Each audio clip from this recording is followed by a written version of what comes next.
Tropical Cyclone Alfred is approximately 75 kilometres northeast of the Gold Coast. It's travelling at just 8 kilometres an hour. Authorities expect it to make landfall between the Gold Coast and Moreton Bay sometime Saturday morning. 10 News first meteorologist Josh Holt joins us now. Josh, what should people be most worried about with this cyclone?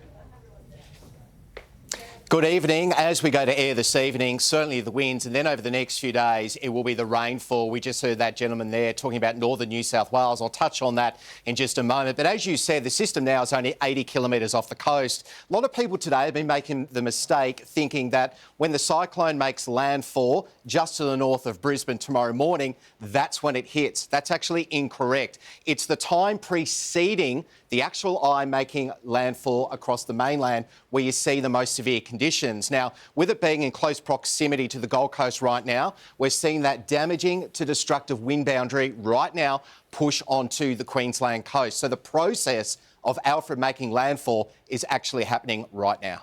Now, as I understand it, it's still sitting at a Category 2, so is there a chance it could weaken before it properly hits? Yeah, it's a good question, Rove. What we're thinking is the system is going to start to tail more to the northwest over the next couple of hours. As that happens, it's going to make a beeline to the outer islands. What's that? Well, we've got some islands just sitting off the coast to the east of Brisbane. We refer to them obviously as Stradbroke Island and Moreton Island, and it looks like Alfred will move right over the top any time from around about midnight onwards. Those island areas will take the biggest hit and assume most of the energy from the system. So it's there, crossing as a Cat 2. Probably those winds gusting at around about 150 kilometres per hour. But once the cyclone comes into contact with those islands, it'll probably start to slow it down. And as it moves over Moreton Bay and approaches Brisbane, it will probably weaken a little bit. So we're expecting those wind gusts to be a bit weaker for Brizzy itself, probably sitting at around about 100 kilometres per hour. Josh, the last couple of days, everyone's been talking about when it's going to make landfall, that it's moving slowly. For someone who may not fully understand, does that make it more or less dangerous when it does hit? It doesn't make it any more less or more dangerous. It's been really annoying to say the least. I mean, if you look at the track map over the past couple of days, it's been doing all these squiggly lines, and that's what's been slowing up the system. If it went in a straight line, it would have made landfall yesterday. But when it comes to the cyclone's strength, we look at oceanic and atmospheric environments. Look, we need sea surface temperatures of 26.5 degrees or higher for a tropical cyclone to maintain its strength. We've got that. But it's the atmospheric environment it's in at the moment. It's not really conducive to tropical cyclone activity. There's a bit too much wind shear, which is wind speed and direction changing through the atmosphere. Cyclones love a still environment so they can spin up and rotate. When it does make landfall, Josh, just how long is the whole system going to take to pass?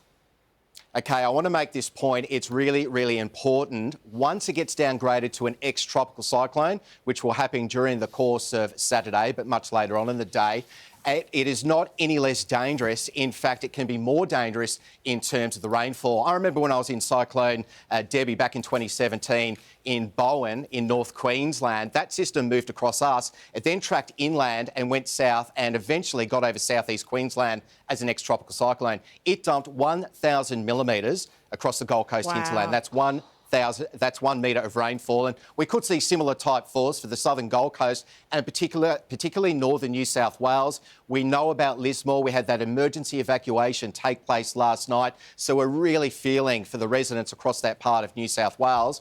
But people in those areas, I just want to stress this as well, this flood event may be very different to previous flood events like 2022.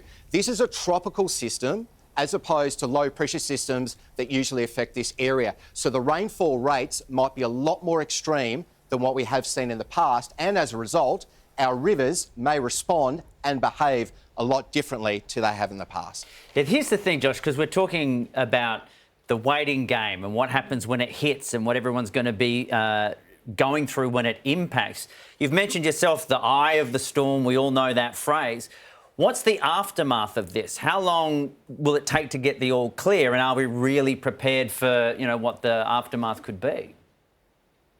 Yeah, another great question, Rove. Like tonight, what we see with a tropical cyclone as it makes landfall, we've got spiral rain bands that shear off the eye of the cyclone. So what will happen tonight if you're at home, you will see a surge of wind and rain when those spiral rain bands come through. Then once it's passed through, you get a bit of a gap, a bit of a break, and everything goes still. Then another spiral rain band comes through, and again, you see those ferocious winds and heavy rain. So it comes and goes right through the night. In terms of the next few days, that heavy rainfall, as I mentioned, will start tomorrow. It will really ramp up on Saturday, continuing into Sunday, and that'll be widespread across areas of southern Queensland and northern New South Wales. And we could even see life-threatening flash floods in built-up areas. We could see tropical rain rates of around about 250 millimetres falling in just a 6-hour period. I've been in a lot of weather over my 20 years in meteorology, and let me tell you, it doesn't get any heavier than that. So it's extremely dangerous in terms of the rain. Josh, we appreciate you giving us some context. Thanks for your time. Thank you.